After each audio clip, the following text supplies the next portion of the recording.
Hola, buenas tardes a todas y todos. Gracias por acompañarnos en venir a ver este proyecto, que bueno, es un proyecto que hemos desarrollado a través de estas convocatorias del Vicerrectorado de Investigación. Nosotros postulamos con el proyecto al CAP de Investigación-Creación, en la categoría de equipos. Bueno, con este proyecto que inició con un título como bastante amplio, no teníamos tan claro ni siquiera hasta dónde o a dónde queríamos llegar, más o menos como una intuición, que se llamó Procesos Generativos Analógicos y Digitales para la Arquitectura y el Diseño Industrial. Bueno, somos un equipo interdisciplinar, creo que cada uno un poco se puede presentar. Están por Zoom porque están viviendo en estos momentos en el extranjero Paulo Cermeño, que es diseñadora industrial, Midori Sánchez, que es ingeniera mecatrónica, luego está Ricardo Torres, de diseño industrial, Octavio Centurión, de escultura, Humberto Roncoroni, que es programador, artista programador de la UPC como investigador externo, y yo, bueno, yo como coordinadora del grupo, Verónica Cruz, de también la carrera de escultura. Entonces, nació como un grupo de ingenieros, escultores y diseñadores industriales para ver cómo podíamos tratar de aprender a trabajar juntos para encontrar como nuevas metodologías de trabajo, pudieran llevarnos a resultados, digamos, un poco inesperados, si es que seguíamos solo la ruta o de la ingeniería o de la escultura o del diseño industrial, ¿no? Entonces la idea era como hibridar nuestros lenguajes disciplinares y ver qué cosa podíamos ir encontrando en el camino para justamente no tanto buscar resultados, sino buscar maneras de trabajar, ¿no? Creo que lo que queremos, y por eso hemos quitado las mesas y pues, nos hemos puesto así como semicírculo, es para intentar generar como una dinámica un poco más, no sé, horizontal, abierta, que sea más como una conversación en base a unas imágenes que vamos a ir pasando, y también hemos traído algunas de las piezas producidas para poder después también que se acerquen, las toquen y veamos desde la materialidad, podamos hablar desde las piezas también, ¿no? Entonces, ¿tú quieres continuar? ¿Con ese? Sí. O sea, básicamente lo que empezamos a hacer al comienzo, justamente no fue pensar tanto en la pieza o el resultado, sino pensar en estas metodologías de exploración, tanto desde de lo formal como desde lo material. Entonces, fue bastante interesante, en verdad, empezar a buscar como formas no ortodoxas o como no, que sabíamos que nos iba a resultar algo, pero que no era lo seguro, ¿no? Entonces empezamos en verdad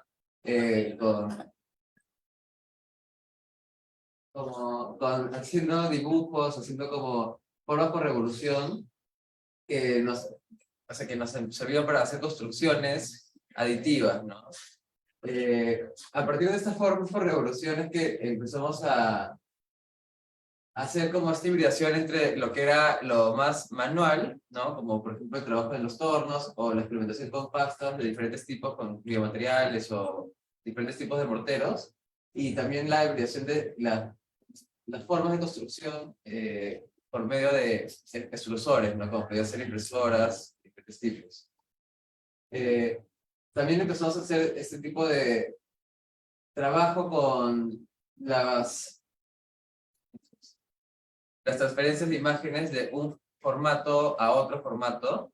Entonces, Verónica empezó a hacer ese tipo de exploración con hongos, en los que a partir de las esporas del hongo caían sobre el papel y eso generaba una visualidad, ¿no? Ya, o sea, que generaba ese tipo de visualidad y a partir de esto, ya con una serie de pasos de una metodología que al final terminamos desarrollando, terminamos con una tridimensionalidad, ¿no? Del hongo salían las esporas del papel, del pelo pasábamos a la computadora, a un programa, pero la verdad está muy fuerte, y generábamos una tridimensión a partir de ese registro. Entonces era una serie de registros, una serie de pasos que eran del 3D al 3D, ¿no? Justamente al final, con esta serie de lógicas, que empezamos a partir de elementos naturales, que denominamos después bioinputs, para generar como resultados a partir de de las lógicas constructivas que tienen los elementos, ¿no? Como estos objetos generativos que nos daban las propias formas naturales que ya estaban como en una tridimensión, ¿no? Entonces, era el método lo que nos sorprendía también y nos permitía tener agencia en cada uno de los pasos, dar las tridimensiones complejas. No sé si son como... Sí, o sea, o alguien más. Porque si no... o Midori o Paula, no sé si quieren decir algo a este punto. Sí. Quizás un poco que partimos de también referentes de este tipo de prácticas que hay en diferentes disciplinas, observar la naturaleza y extraer, bueno, no sé si decir extraer, pero mirar cómo son las lógicas que hacen esa naturaleza, ¿no? Y tratar de también romper el paradigma de que nosotros no somos naturales o esta división natural-artificial, ¿no? Y empezar a explorar también el significado estético del lenguaje de estructuras naturales. Creo que hay como digamos, si pudiéramos como sintetizar a muy grandes rasgos, ahora lo vamos a ver un poquito más en detalle, pero para empezar a entender un poco la lógica de trabajo, es como de un objeto 3D extraído de la naturaleza, ¿no? En este caso tenemos acá, por ejemplo, un tronco tallado por termitas.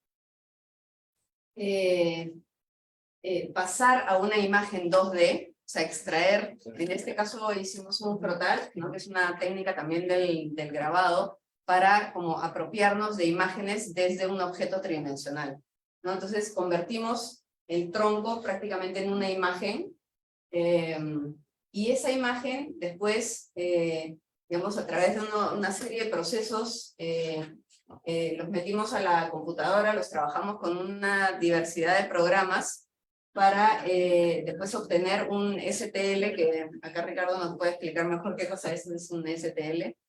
O sea, lo que hacemos es algo bien raro, ¿no? El proceso es a partir del cual hemos comenzado a experimentar, ha sido mezclar las técnicas que tenían muy manuales desde siempre, ¿no? Estudiamos el frontage para sacar texturas de la naturaleza. Ahora, llevar eso a un soporte digital era más complejo. Entonces lo que hicimos fue llevarlo y convertirlo en la escala de grises, convertirla en un objeto 3D, ¿no? Porque el otro paso para generar un objeto 3D partía netamente de modelar en 3D algo o de escanear en 3D algo.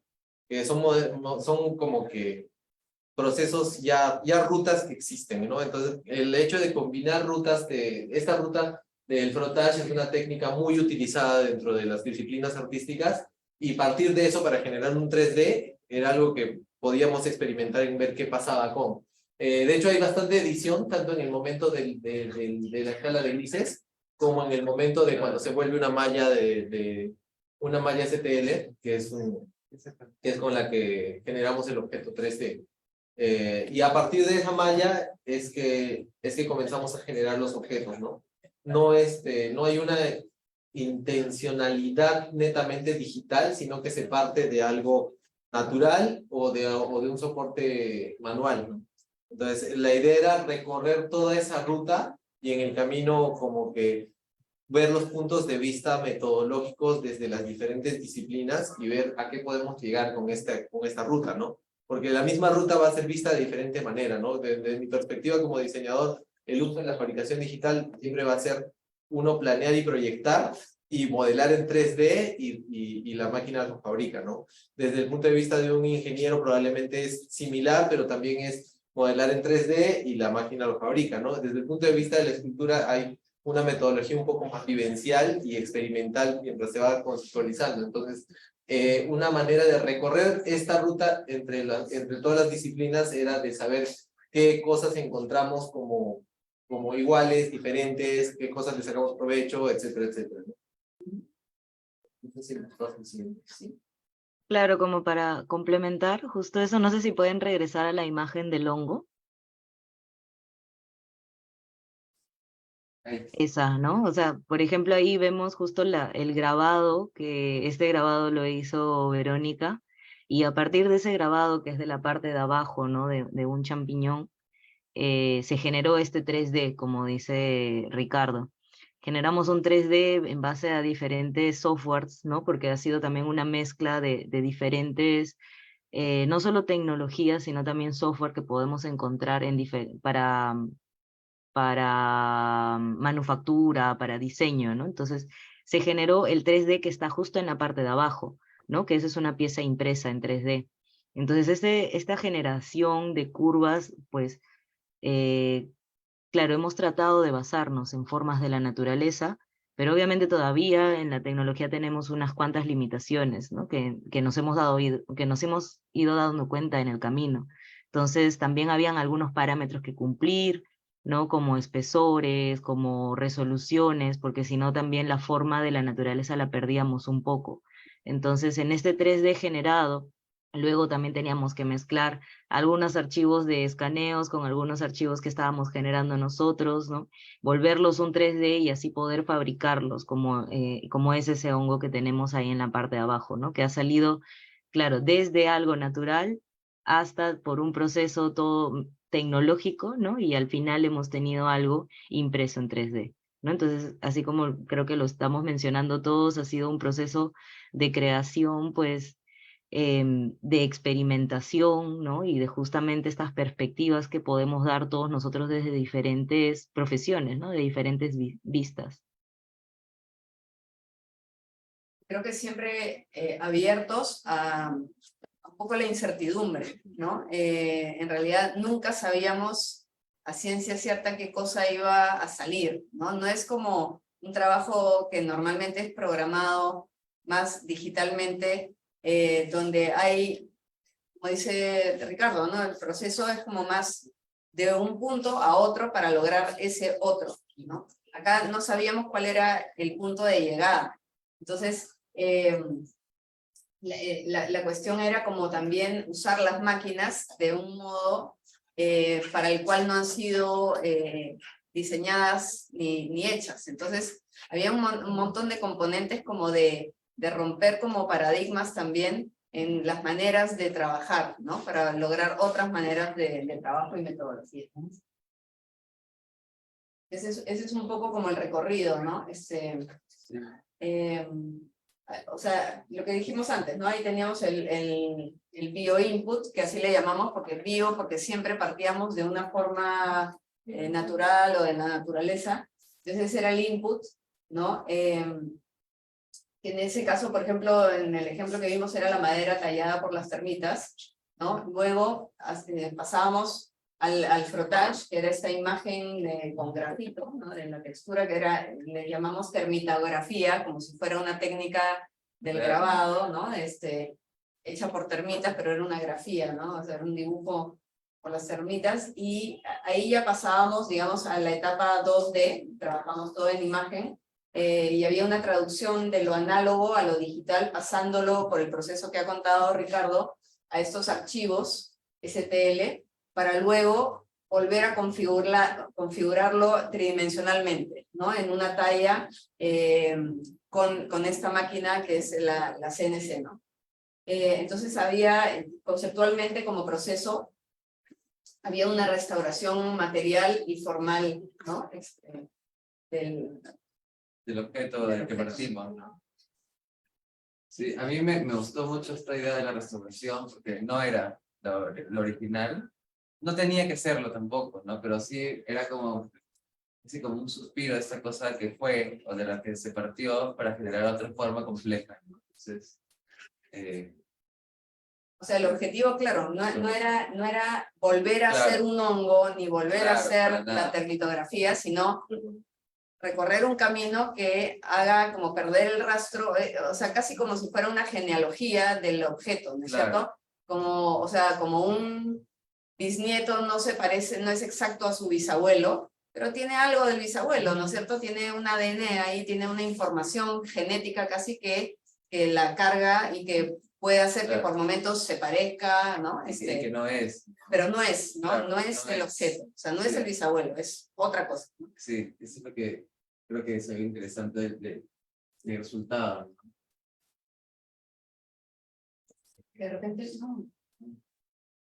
Así regresa. De repente lo de la...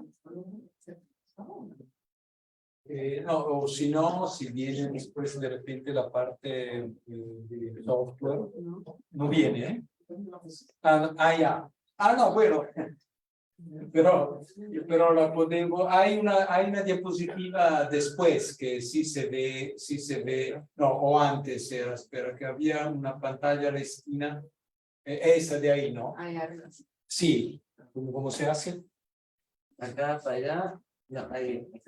Eso es el punteo. Ya. Sí, bueno, mi contribución a todo el proyecto de investigación fue justamente en la parte del desarrollo de software que se diseñó y se programó y se implementó especialmente para este proyecto y aplicando la misma lógica que Verónica y Octavio estaban experimentando en la parte material, la misma lógica, o sea, buscando la hibridación y buscando lo impredecible, se ha tratado de transportarla en el medio digital, ¿no? Que en realidad normalmente uno lo piensa como algo determinado, o sea, bien determinado, bien lógico, bien estructurado, bien predecible, ¿no? Bueno, en realidad el diseño generativo trata de buscar exactamente al revés, o sea, de romper los esquemas rígidos de la informática, ¿no? Y para eso se trató de diseñar algoritmos para hacer modelación tridimensional que no utilizaran lo mismo que se usa siempre en este tipo de técnicas digitales de diseño generativo, ¿no? Tipo, no sé, los fractales, la gramática generativas o procesos tipo la vida artificial o algo así, que son procesos básicamente matemáticos en el fondo, ¿no? O sea, no que lo estoy criticando, pero simplemente tratando de hacer algo diferente, ¿no? Y entonces, en lugar que razonar como un programador, he tratado de razonar como un escritor o un artista y hacer el programa no como lo haría un programador, sino como lo haría un escultor o un artista, o sea, experimentando las cosas, cambiando procesos y para llegar a descubrir algo que en el fondo trata de simular los procesos naturales, ¿no? Y entonces, con eso descubrir nuevas maneras para generar formas complejas, ¿no? Finalmente tienen estos resultados del programa que acá tenemos, entonces sí. ¿Qué sucedió? Muy hábil tecnológicamente. Ya, entonces, la idea de contribuir con esos modelos a algo que también fuera de uso práctico, ¿no? Entonces,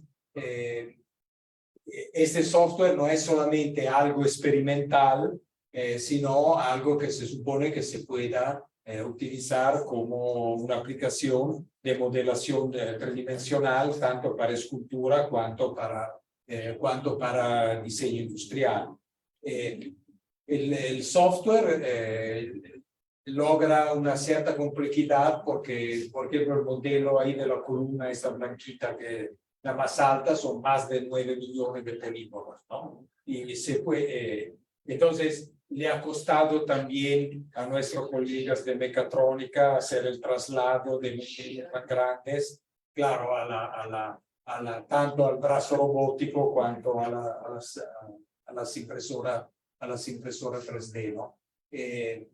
Y a mí lo que me ha parecido finalmente de la experiencia es realmente llegar partiendo da un lato dalla parte puramente artistica e materica, del otro lado dalla parte más digital, más algorítmica, pero llegar al final a un punto de encuentro, ¿no? Y entonces eso creo que ha sido también uno de los logros del proyecto, ¿no? O sea, esta idea de crear técnicas híbridas entre lo analógico y matérico y lo virtual, lo algorítmico y lo digital, ¿no? Y yo creo que eso se ha logrado seguramente. Y la otra cosa que a mí me pareció muy valiosa de todo el proceso de investigación fue no solamente los resultados que se han logrado, ¿no?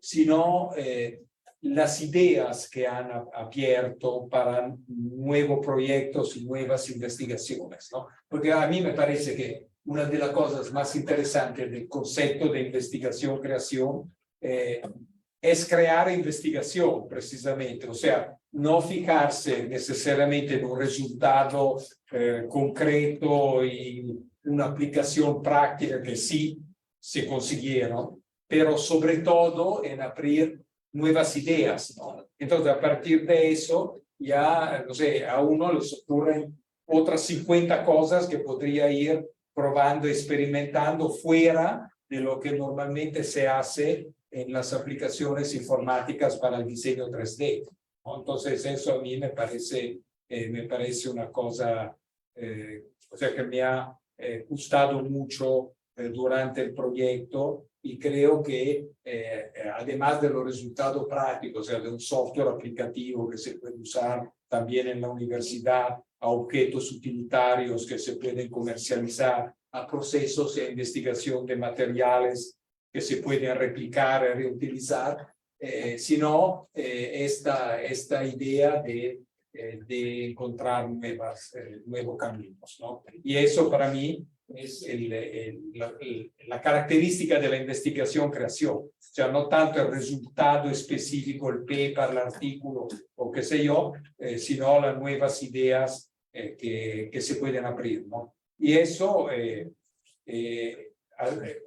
me ha gustado mucho que la universidad al final haya apoyado este proyecto, porque no es fácil en el mundo de la investigación que acepten una lógica así un poco, o sea, no efímera, sino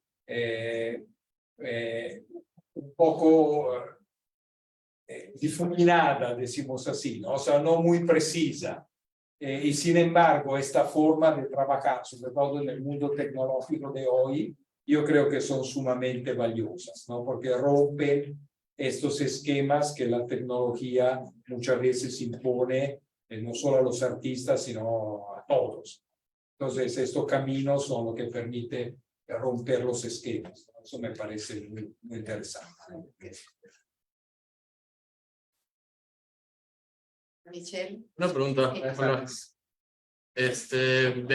Bueno, tengo entendido que del objeto 3D natural, claro, utilizan como input visual una imagen generada de esos patrones y se traduce al software a través de un estudio de escala de grises, ¿no? Como en el caso de el dibujo de las termitas.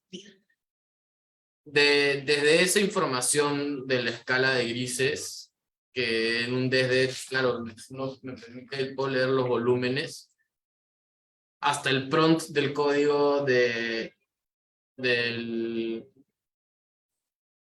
software. O sea, ¿qué pasa ahí? O sea, como que para mí, o sea, para mí es un vacío. Entonces, ¿cómo hay esa transformación de información volumétrica que yo puedo percibir entre la escala de grises y que el software interpreta a través del código, ¿no? En los prompts para que genere estos patrones? Bueno, en realidad son dos procesos diferentes, ¿no? Porque las piezas de madera han sido trabajadas, como tú dices, a partir de mapas bidimensionales, Ajá. o sea, lo que se llama Z-mapping, ¿no? O sea, de acuerdo a la escala de luminosidad, se van trabajando, decimos, los bajos relieves o los altos relieves, ¿no? O sea, ahí traduce de luminosidad a Sí, volumen. entonces, pero ahí decimos, en ese caso, es la parte informática es un protocolo, en el sentido que el trabajo valioso está en los procesos anteriores, ¿no? La traducción al objeto tridimensional es un proceso puramente informático que además cualquier software puede hacer, ¿no?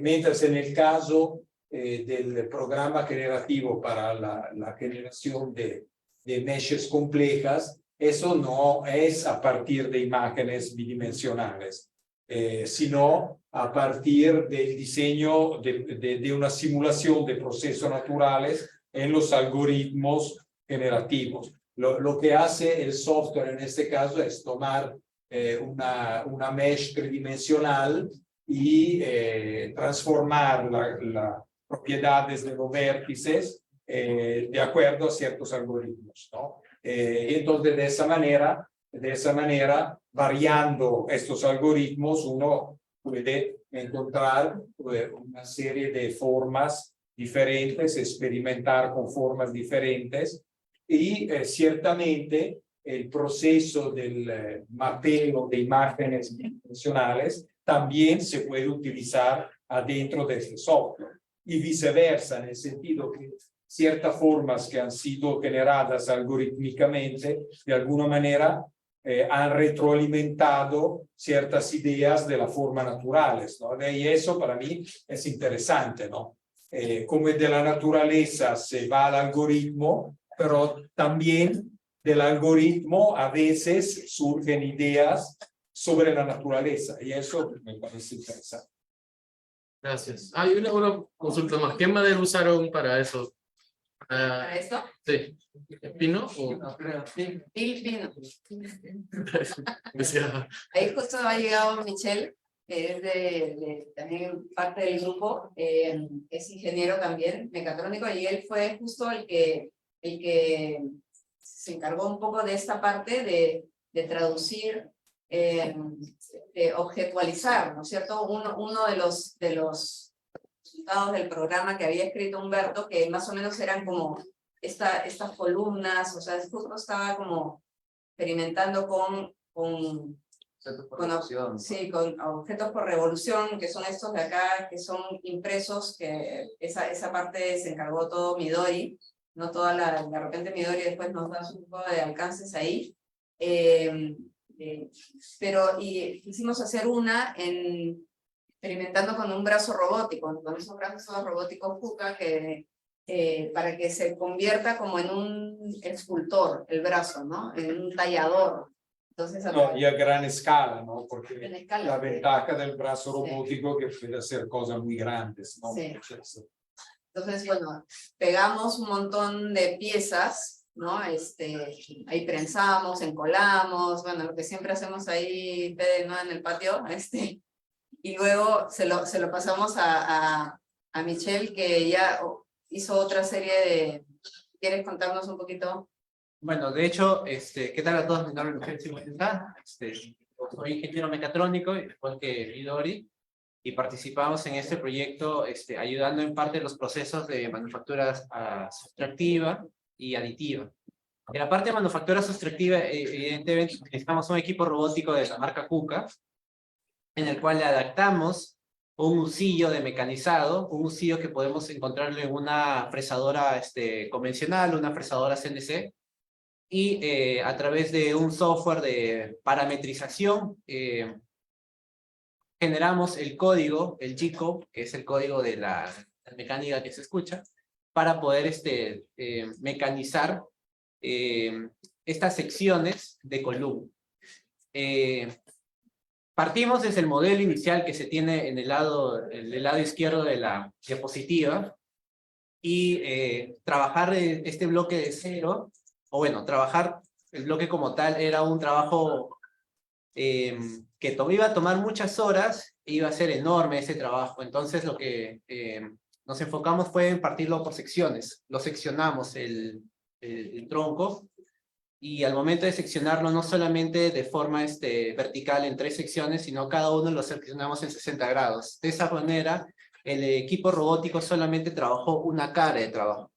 Sin embargo, las posibilidades de trabajar con un equipo robótico para procesos de escultura, ya sea en madera, ya sea en hielo, ya sea en foam o cualquier otro elemento que pueda ser mecanizado, cortado, son enormes. Y trabajando con las herramientas, los sillos, las mesas de trabajo, se puede hacer piezas, digamos, artísticas, sin necesidad de que seccionar, digamos, el elemento principal, ¿no? En este caso, para poder optimizar los tiempos y para poder ver cómo era el avance por partes, lo seccionamos y empezamos a trabajar en estos bloques que en el lado derecho ya se puede ver el todo, ¿no? Evidentemente, en el transcurso, porque hablábamos de trabajos continuos, de jornadas de 8 a 10 horas, el robot descansaba un par de horitas y volvía a trabajar. Literal, ese robot sí no tuvo vacaciones, porque trabajábamos inclusive hasta el domingo. Va a depender mucho, y aquí es parte de la experimentación, del tipo de, el diámetro de la fresa de corte, si es recta, si es curva, el ataque es por milímetros, por centímetros. La forma de entrada de la herramienta de corte nos permite tener diversos detalles entre finos, gruesos, o con un relieve, o de forma escalonada. Entonces, en realidad es una combinación de ambos, ¿no? Ese producto final no te lo da finalmente el robot, sino es la suma de todo. Cómo tienes tu materia prima, qué herramienta de corte tú tienes, qué dispositivo de husillo para el trabajo, el equipo robótico, la fuerza que pueda tener el equipo robótico también, eso es importante. Y a partir de esa experimentación, bueno, tuvimos un modelo casi semejante a lo que tenemos aquí de forma impresa, y lo mismo que se ha replicado de forma mediante la manufactura, digamos, sustractiva, que es retirando el material, se puede replicar en una impresora, o una impresora a medida, adaptada, para poder hacer impresiones, porque de igual forma el modelo que vemos sobre la mesa del lado derecho es un modelo que está partido en 2 o 3 secciones, me parece, por un tema de la impresora. Pero también hay una enorme oportunidad de asistir, por ejemplo, al Fat Core de Ingeniería, donde están trabajando ya con impresoras para poder imprimir, no sé necesariamente en polímeros, sino también en cerámicos, arcilla, cemento, y la tecnología de la impresora ya está liberada. Uno puede hacer su impresora de 1 metro por 1 metro, de 1 metro por 10 metros de alto, y generar modelos mucho más complejos, como también mucho más voluminosos. Y de la misma forma, el equipo robótico también tiene un alcance. Mientras el equipo robótico tenga un mayor alcance, va a poder atacar la materia prima, sea madera u otro material, digamos, con mayor libertad. El equipo que teníamos tenía un alcance regular, motivo por el cual no podíamos atacar todo el tronco, entonces lo seccionamos para poder atacar solamente una base. Ese fue un primer prototipo. Entonces, la tecnología está en la universidad, las posibilidades, las puertas están abiertas para cualquier grupo de investigación o o tesis o investigación que se quiera trabajar, ya que no se quiere restringir a esto únicamente para grupos de ingeniería. Se ha podido validar y demostrar, se ha superado el desafío tecnológico que utilizando equipos robóticos pueden ser muy bien utilizados por grupos de investigación multidisciplinarios que puedan llegar a tener, a producir, obtener productos finales artísticos de una complejidad bastante elevada, y la tecnología está al alcance, el software está al alcance, no requiere mucho temas de programación o de saber robótica de forma avanzada para poder hacer estos ejercicios, ¿no? Y la universidad, como mencionamos, a través del FATCOR, a través de la Facultad de Arte y Diseño, a través de sus expertos y sus investigadores, abre las puertas a que ahora, dentro de las carreras, por ejemplo, no necesariamente de civil, de arte, ingeniería, sino también, entre otras, podamos darle una mirada, ¿qué más podemos hacer con la tecnología, ¿no? Antes, hace 20, 30 años, era imposible pensar hacer una escultura en madera con un equipo robótico. Hoy en día esto ya es posible. Y ese simplemente es es la primera puerta, porque de ahí hay muchas más, hay mayores experiencias. Hay una organización que es la Architectural School Visiting, me parece, a través de la Facultad de Arquitectura, realizaron 2 talleres internacionales en 2 años consecutivos, y tuvimos, digamos, el primer acercamiento de productos artísticos con equipos robóticos y no necesariamente enfocados a temas de ingeniería. Aprovechamos ese know-how para este proyecto y bueno, aquí tenemos los resultados. Y creo que ese es uno de los primeros proyectos, porque esperamos poder seguir trabajando en esas iniciativas de la mano de ingeniería, arte, diseño y otras más que quieran participar. No sé si Midori quiera mencionar también algo sobre manufactura aditiva, quien ella es la experta en la sala Veo, que ahora es FATCOR. Bueno, como lo estabas mencionando, ¿no? O sea, hemos usado pues estas 2 diferentes tecnologías para poder manufacturar pues en base a un objeto digital, ¿no? Entonces, bueno, ahí justo en esa foto estamos viendo ahí el brazo robótico a la derecha y al medio estamos viendo la impresora 3D, ¿no? Entonces, claro, en la impresora 3D estamos haciendo justo uno de los modelos que fue generado en los software que nos estaba mencionando Humberto. Y, y el tótem gigante que se hizo también con el brazo robótico era uno generado también por el software, ¿no? Entonces, claro, esta era la otra metodología que tomamos, porque como lo habíamos mencionado, tomamos 2 metodologías, ¿no? Una que era hacer estos grabados de la naturaleza y en base a esos grabados generar el 3D, ¿no? Como vemos ahí, ¿no? Con esta escala de grises de las termitas, se puso esta foto en el software que estamos viendo en la esquina de arriba, y en ese software generaba o altos relieves o bajos relieves, dependiendo del color, ¿no? Y luego teníamos el 3D, y entonces eso se pasó a manufacturar en impresión. Y por el otro lado también el software que generaba todos los 3D ya listos para poder o imprimir o usar el brazo robótico, ¿no? Entonces, en este caso comenzamos nosotros imprimiendo en 3D en polímero, como lo decía Michelle, pero ya luego también hicimos un extrusor con una impresora, que es la impresora que estábamos viendo hace un rato, y se pudo pues imprimir un poco también en cerámica y, bueno, más que en cerámica, en biomateriales, ¿no? Que Octavio estaba mencionando al principio, o sea, estos materiales que eran, creo que ahí Octavio puede hablar más porque ahí él es el que ha hecho toda la investigación de estos materiales, pero eran pues materiales biobasados, ¿no? Que eran con pues maicena, cáscara de huevo o conchitas de mariscos, ¿no? Entonces, la idea, como siempre, y lo seguimos mencionando, era esto de mezclar pues cosas de la naturaleza con cosas digitales, con cosas tecnológicas, ¿no? No sé si por ahí quieres ahondar un poquito más en el material, Octavio, que estuvimos probando. Sí, o sea, justo en la primera parte, en verdad, Verónica y yo empezamos trabajando con haciendo pruebas de materiales. Fue lo primero que hicimos. Y sí, y usó bastantes, o sea, bastantes materiales, biomateriales, materiales orgánicos, como que no se suelen utilizar como, o sea, como maicena, colapis, como materiales además como que pensamos que eran súper amigables, como desde la cocina. Bueno, un poco por la experiencia que habíamos tenido, porque ese proyecto sí salió en el 2021, ¿no? Entonces estábamos también dictando cultura a distancia, que era tierno, fue horrible. Entonces sí, en algún momento también estuvieron algunas discusiones sobre materiales caseros para hacer escultura.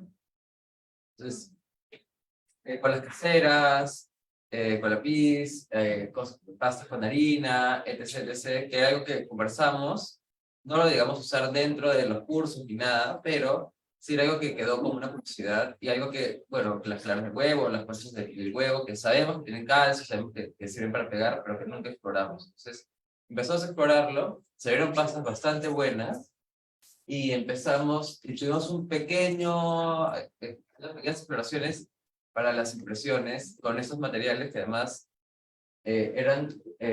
usaban residuos, en muchos casos, de la cocina, ¿no? del consumo, y, y para poder generar piezas con ellas, ¿no?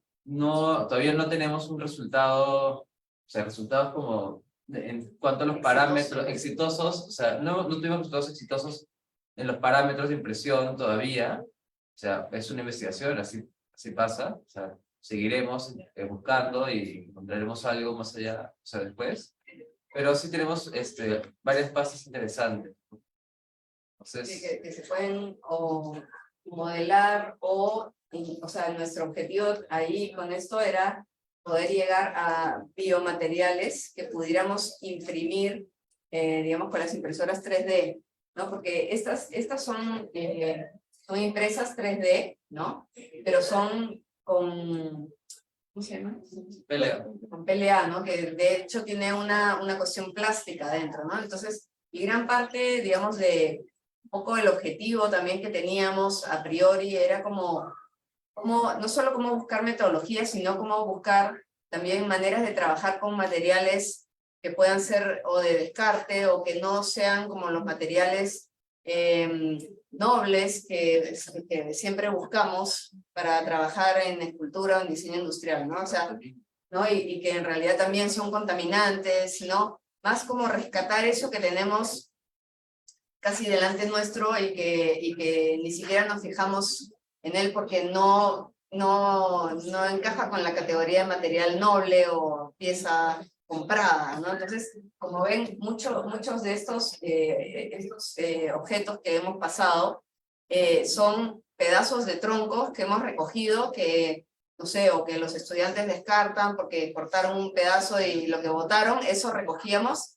para intentar, digamos, trabajarlo, ¿no? Entonces, toda esta cuestión de ir, digamos, también a favor de una actividad como sostenible desde la escultura y el diseño industrial, ahí Paula ponía bastante énfasis en eso también, ¿no es cierto? Es como una de las líneas fuertes de esta investigación, ¿no? Paula, no sé si quieres ahí decir algo. Sí, de hecho,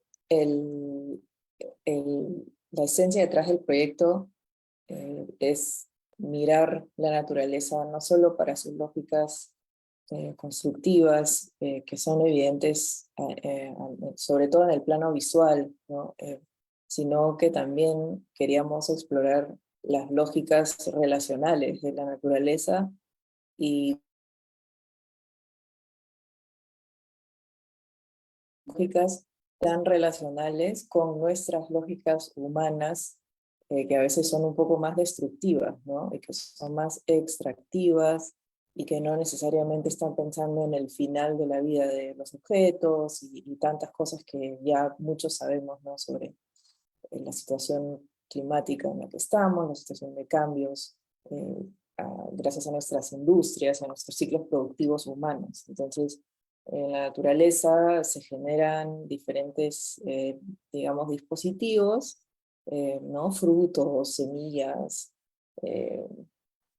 estructuras, viviendas, incluso nidos, y todo eso sirve en un momento y cuando deja de servir cumple otra función en el ciclo, en los ciclos, ¿no? En los sistemas naturales. Entonces, un poco la idea también con este proyecto era cómo podemos volver a mirar eso, ¿no? Cómo podemos revisar la manera de reunir las lógicas naturales con las lógicas humanas y más bien acercarlas, ¿no? Y acercarlas desde nuestra especificidad local, desde las estructuras que vemos y que observamos en el contexto local, ¿no? Peruano, Lima, en el cotidiano.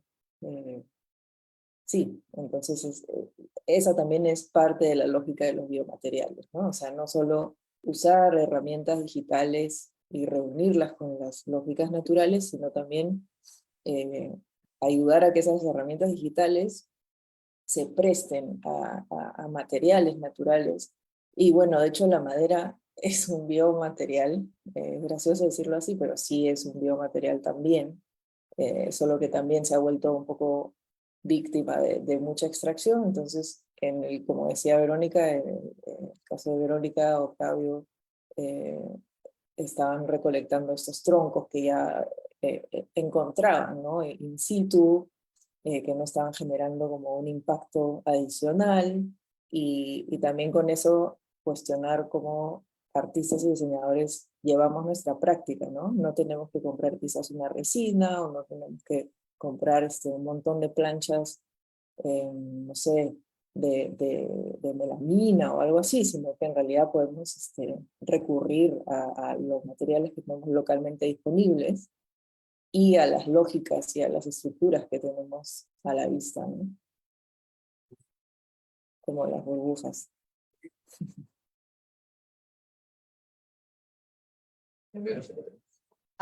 Sí, ya, yo quería hacer como la síntesis la síntesis de metodologías que han habido durante el proyecto, ¿no? Las piezas son diferentes, son cosas así, visto desde cualquiera de las especialidades, son raras, o sea, porque si lo vemos desde el lado ingenieril, claro, los compañeros ingenieros con los que he comentado el proyecto me dicen, pero ¿para qué querría llevar una madera trabajada por termitas a replicarla también trabajada por termitas en CNC? Entonces, desde el punto de vista del diseñador diría, pero sería funcional porque en la ingeniería siempre lo que se busca mucho es resolver problemas, utilizando técnica, tecnología, todo. En el diseño hacemos como que las cosas sean usables, ¿no? Usar esa tecnología en beneficio de las personas. Y en el arte es como más expresarlo, como vivirlo, como entonces ya no hay un cuestionamiento tan fuerte hacia la funcionalidad o la eficiencia. Digamos que es como un poema, ¿no? No vamos a cuestionar un poema por su eficiencia, por su funcionalidad dentro de, ¿no? El poema es un para qué vivir, que se disfruta. Entonces, juntar todas estas cosas de la mano de la técnica de ingeniería y también las técnicas que existen desde el arte, es lo que procura el proyecto, ¿no? Entonces, hay piezas tanto en madera, hay piezas en impresión de pastas, hay piezas en impresión en plástico, hay piezas de todo, como que probando que por ahí, por serendipia, o sea, por casualidad feliz, una de estas cosas puede servir para algo, ¿no? O quizás no, por eso es que tenemos como que muchas cosas desde el código, desde cómo transformar, y hay edición muy rica, ¿no? En el hecho de utilizar el frottage, después del frottage, el mapa de bits blanco y negro, luego hay una edición digital manual, es del archivo 3D, ¿no? Hay una edición manual, y luego de la edición manual hay un código G, o sea, hay un código G y un CAM, o sea, de la parte digital todavía para que la máquina pueda mecanizar, hay que seleccionar qué herramienta, qué tamaño, y no sé si puedes poner la siguiente, no, la otra, donde sale, había una donde salen las, esa, sí. Entonces tratábamos de darle algo que muestre más, digamos, no tanta precisión y tanto lenguaje de máquina, ¿no? Por el hecho de que acá vemos que esto está trabajado manualmente y se ve como que la mano de una persona siendo hecho, ¿no? Usualmente lo que hace una máquina, lo que hace una impresora 3D, o es poligonal, o es recto, o es una pieza de ingeniería, lo que fresa una máquina, ¿no? Y claro, fresamos ¿qué cosa? Fresamos piezas ortogonales o tableros. En este caso, estresamos la máquina y nos estresamos las personas también llevando un tronco a fresarlo, por ejemplo, ¿no? Un tronco, ¿por qué? ¿Para qué? No sé, para ver qué pasará, ¿no? ¿A qué llegamos si ponemos a fresar un tronco, ¿no? Entonces, el fresado del tronco también es como que, digamos, un resultado en el que sale la pieza, le doy un paso un poco más grande como para que se noten las rutas y se nota tanto por decirlo, el ruido, por así llamarlo, tanto de la imprecisión del archivo 3D que se ha pasado a partir de un crotage, o también el paso de la fresa de la herramienta que lo está haciendo. Entonces esto lo ve un ingeniero y dice, ¿para qué habría hecho un tronco? Lo ve un diseñador y diría, pero ¿para qué usaría esto? Y lo ve un escultor y diría, esto lo ha tallado extraterrestres. O sea, desde todos los puntos de vista es algo como... Hay muchas cosas involucradas, entonces esa es gran parte de la riqueza del proyecto, ¿no? Y recorrer estos caminos una y otra vez, con una variante, con otra variante, viendo qué cosa puede aportar cada uno desde su especialidad, ¿no? Entonces, y luego es que le hemos encontrado una función más no sé, ¿pueden comentarles un poco de la función que le hemos encontrado? Bueno, este es más o menos como el mapa, como el mapa conceptual, digamos, del proceso de creación que se ha logrado. Es decir, donde partimos de un input, ¿no? Partimos de distintos naturales. Los inputs son las referencias, que son los detonantes, ¿no? En nuestro caso nos hemos basado en objetos, imágenes, ideas de estructuras naturales, territorios, seres vivos, toda la parte que viene desde la naturaleza, ¿no? Desde lo vivo. Los materiales también son materiales naturales, por eso la naturaleza está a este lado, tanto del input como de los materiales. Los materiales son naturales o producidos, ¿no? Madera, biomateriales, PLA. Y luego hay algo que le hemos llamado procesos, movimientos, ¿no? Que son la proyectación. Hemos tenido también bastante tiempo hemos estado como dándole vueltas justamente a qué pasa cuando algo es proyectado manualmente, o cuando es proyectado digitalmente, o cuando es proyectado manualmente y producido digitalmente, o cuando es proyectado digitalmente, producido manualmente. Es decir, hay una serie de combinatorias ahí posibles, que bueno, ahorita no, en la presentación no nos vamos a ocupar por ahí, pero de hecho sí hay como una gran parte también de la investigación por ahí. Y luego están las tecnologías, ¿no? Que nosotros nos hemos centrado en la confluencia o la hibridación o la recurrencia, o sea, una después de la otra, circularmente entre tecnologías analógicas y numéricas, ¿no? Entonces, distintas herramientas, instrumentos, máquinas y ordenadores. Entonces, en el cruce de estos cuatro, digamos, campos, ¿no? En los inputs, los materiales, los procesos, las tecnologías, en los cruces de ida y vuelta, está algo ahí que se podría llamar la obra, ¿no? Claro, se van saliendo las piezas, ¿no? Esa parte metodológica también es interesante verla porque muchas veces cuando están orientadas por la eficiencia es como que voy a hacer un plan y ejecutarlo. Cuando se crean piezas manualmente, en el proceso que voy haciéndolas manualmente, voy viendo cómo va quedando y puedo seguir tomando decisiones de cómo quiero que termine quedando, ¿no? O en diseño industrial se hace un prototipo y luego, pero ese prototipo también se planea, ¿no? Hay un plan previo de proyectación en el que hay un boceto o algo, ¿no? En arte, en escultura un poco que se va decidiendo y se va dando ese sentido en el proceso. Entonces pasaba que dábamos el sentido en el frontage, luego dábamos el sentido en el 3D y después era una sorpresa casi verlo en la CNC cómo iba a ser hecho, ¿no? Y hay una edición en cada momento, ¿no? Hay edición en el frontage, hay edición en el archivo 2D, hay edición en el archivo 3D, hay edición en el CAM, y hay edición cuando ya está mecanizado manualmente cómo se sigue trabajando la pieza, ¿no? Entonces, todos esos procesos demandan bastante comunicación también, en el hecho de que, pero no sé cómo va a quedar, pero tenemos que hacerlo, no hay otra, pero ¿por qué lo voy a hacer si todavía no sé cómo? Entonces, explorar esas rutas es lo más rico del proyecto. De hecho, ahí, digamos, un poquito también el reto de un proyecto interdisciplinar, justamente como, ¿cómo se dice? Digamos, cada uno tiene sus metodologías de trabajo que pueden ser hasta opuestas o bien distintas, ¿no?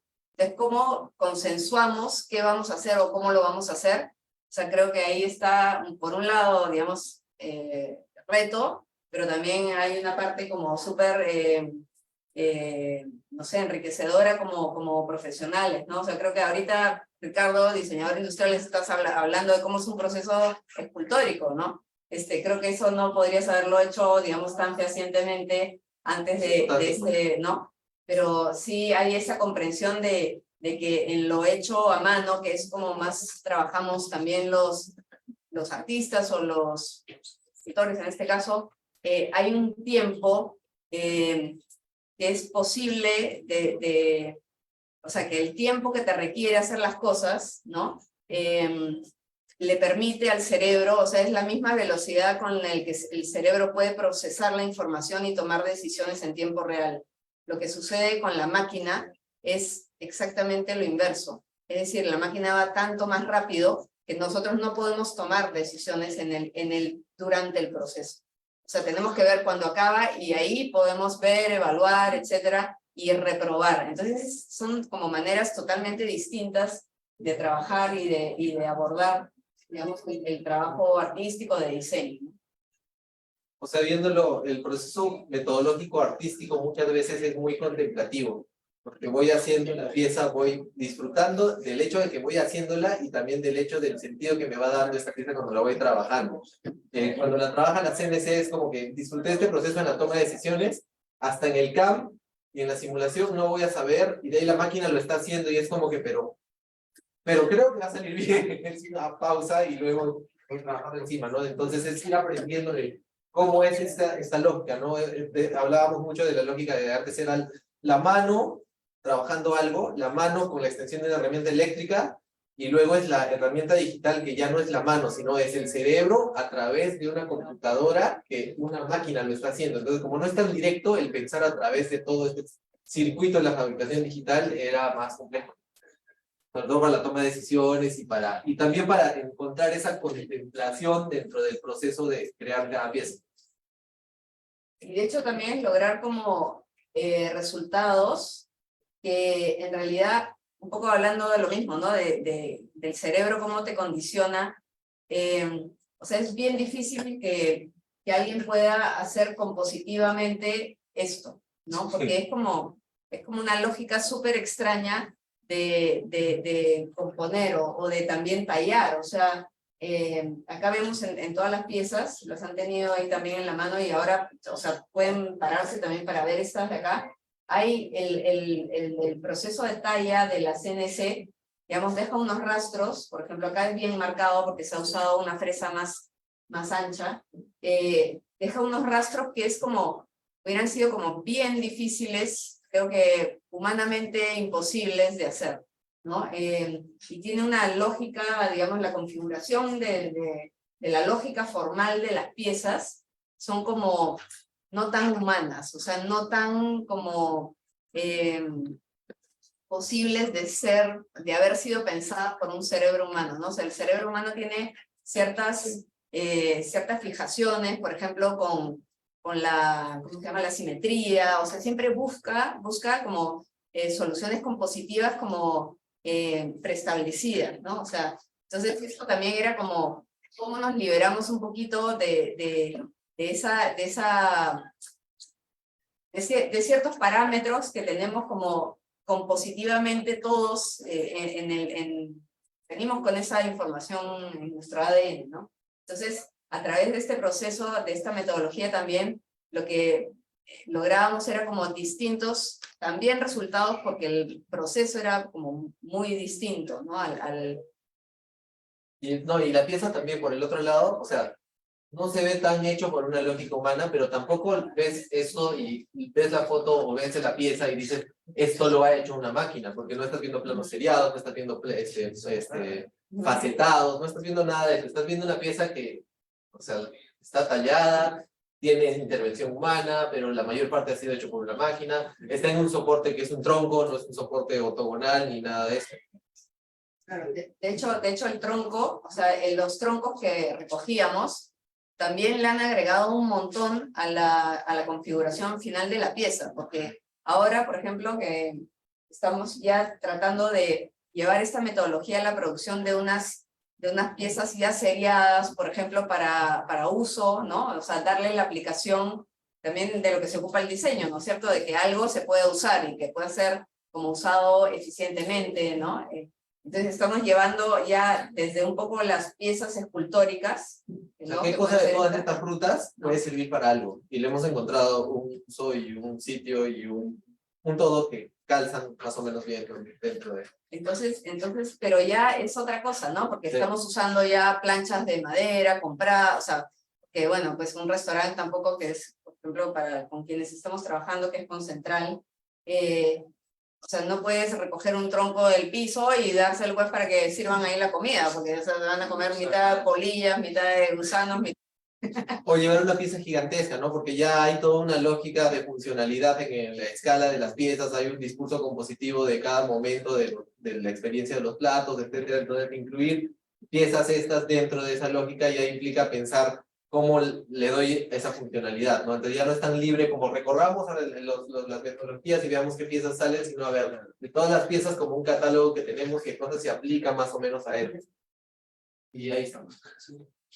y bueno, eso es más o menos el recorrido que hemos hecho. No sé si tienen preguntas, comentarios, se pueden acercar, o sea, lo que no, Creo que lo común sería que las vean. Sí. o sea, hemos traído justo las piezas, porque decimos, tenemos las piezas, y por qué presentarlo solo en un PPT cuando las pueden agarrar, así que tomar ¿no? Ver su peso, ver la textura, es como...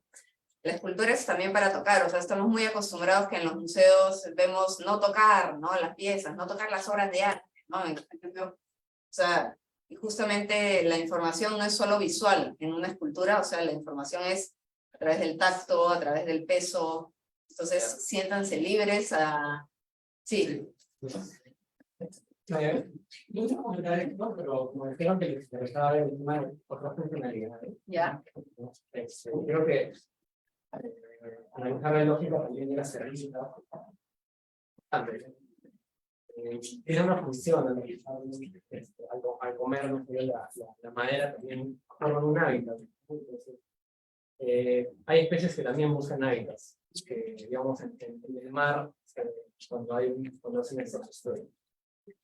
Plantas para sacar petróleo, ¿no? En general estamos formando un hábitat para la gente. Esas plantas se retiran, y hay el caso de una específica ahora en Libra que se están retirando porque van a deshacerse de un hábitat. Entonces, hay ese concepto de arrecife artificial que precisamente toman formas muy similares, ¿no? Porque los espacios que crea estas texturas tienen condiciones específicas para las termitas, y las termitas en sí también como son de expresión dentro de la discoteca. Igual que cuando se coloniza una arrecife artificial. Hay de diferentes tamaños, diferentes tipos de la cadena alimenticia. Y se hacen también con diferentes funciones, como para fomentar la pesca o para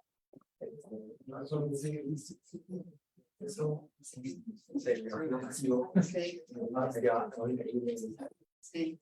No, es verdad, porque ahí están haciendo, vimos la investigación de una ceramista colombiana que estaba haciendo justamente unas piezas basadas como un poco como el frottage, pero con la pasta cerámica, o sea, calcaba el coral, en la forma de un coral, y esas mismas piezas las usaban para hacer las cunas de corales, ¿no? Entonces, eso después lo sumergen en el agua, en unas pitas, ¿no? Ella decía, claro, esto, digamos, ha sido diseñado simplemente por ingenieros para que no se rompa, pero no tiene pues la forma de un coral. Ahí también se podría estudiar como estéticamente también cómo es un coral para que también se integre al paisaje marino, pero la idea es que ponen estas especies de galletas de cerámica para como plantarle un coral chiquitito, como para que pueda crecer ahí, y una vez que alcanza una cierta dimensión ya la pueden como llevar a otros entornos, ¿no? Entonces, como cunas, ¿no? Sí, pero es verdad que podría ser impreso.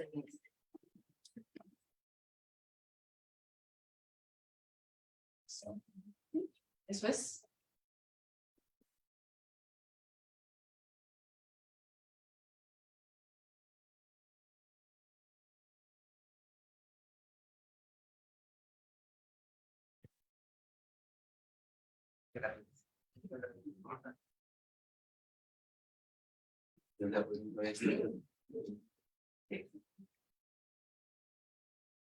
De hecho, sabes que el PLA es de columna, me parece una columna barroca, ¿no?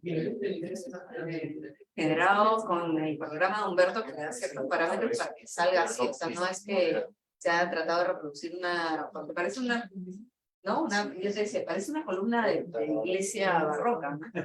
Pero en realidad son como lógicas generativas. Y ese PLA tiene partículas de madera dentro. Sí.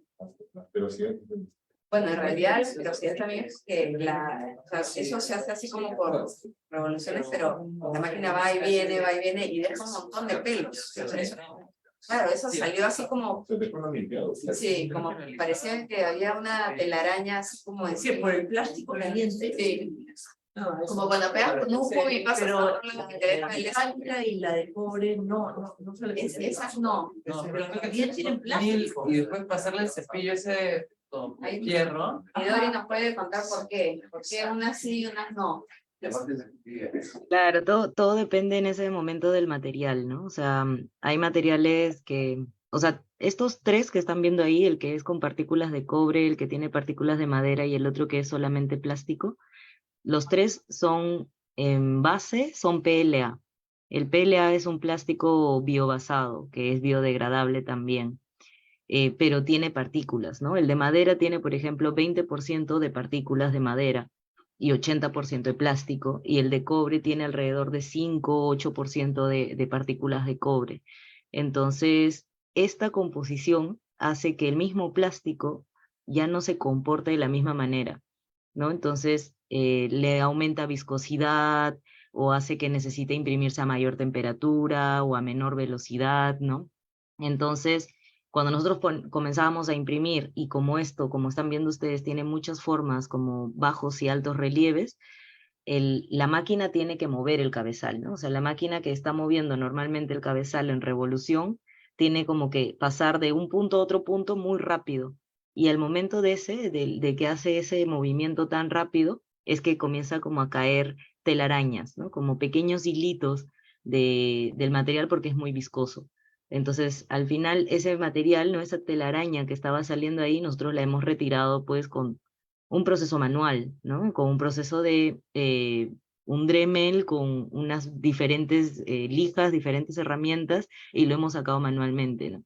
Y creo que esto justo complementa esa parte que estaban hablando Ricardo y Verónica sobre esto de que bueno, en mi caso, yo estoy acostumbrada a que si voy a manufacturar algo, que salga perfecto, ¿no? O sea, si voy a hacer pruebas, voy a hacer prototipos, y cuando ya hago mi pieza final, que salga perfecto, ¿no? Que yo ya no le tenga que hacer un proceso manual después.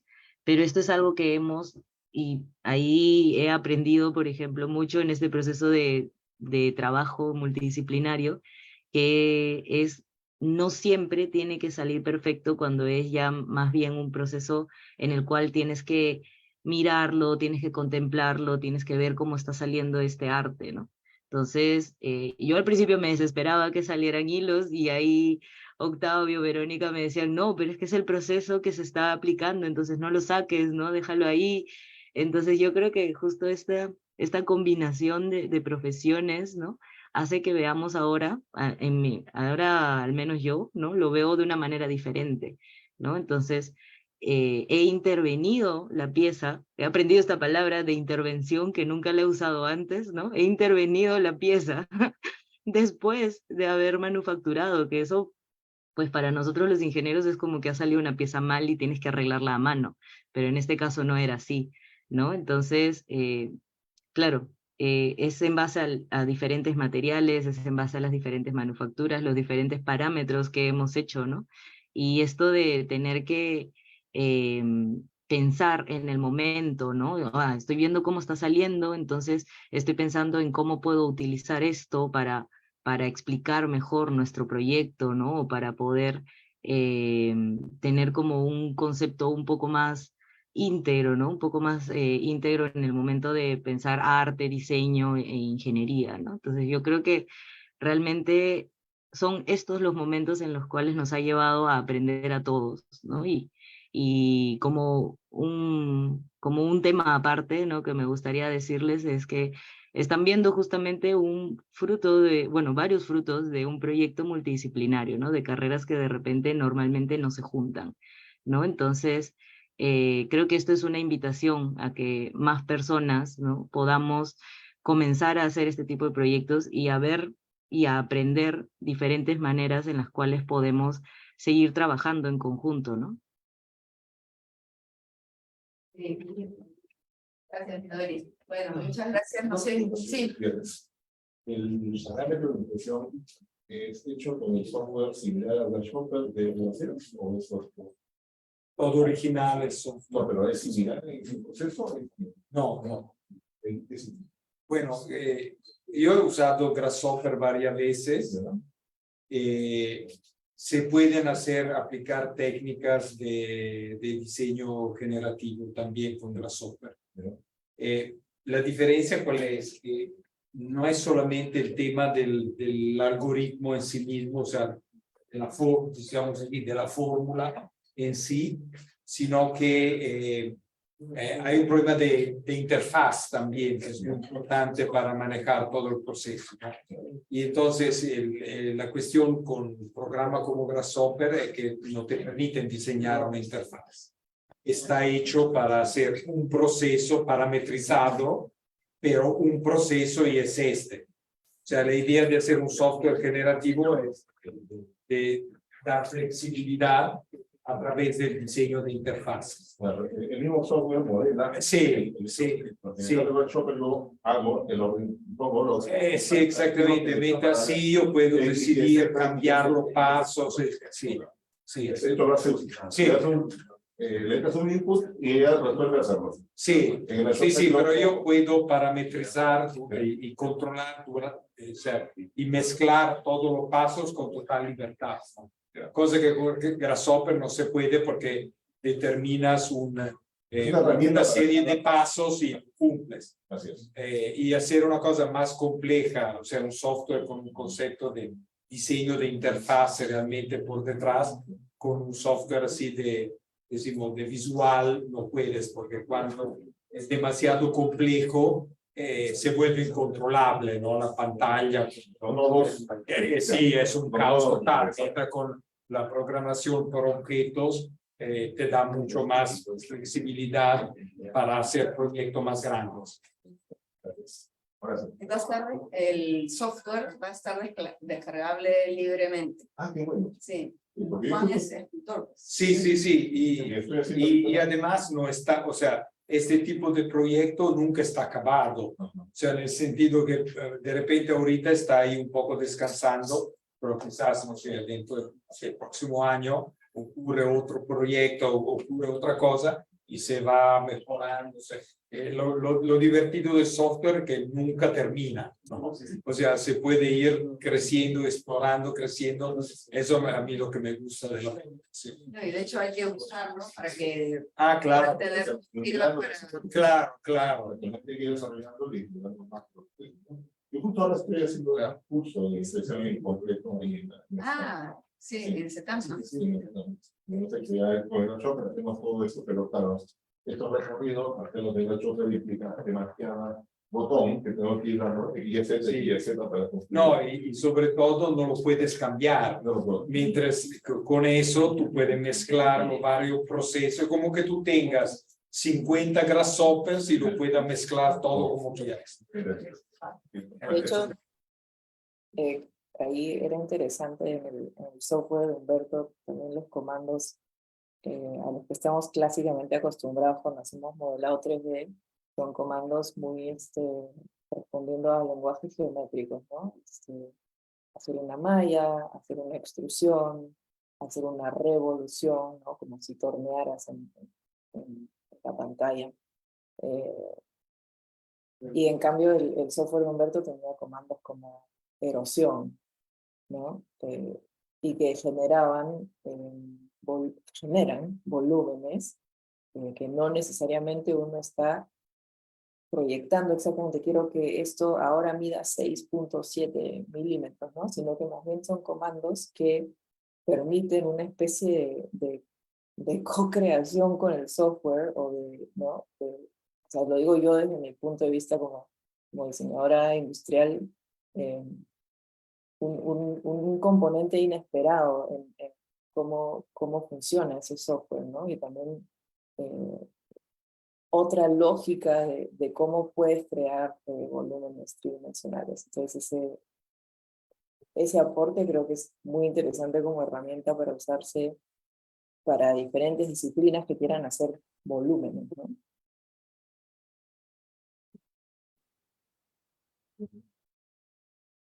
Muchísimas gracias por venir, por escucharnos. Espero que les haya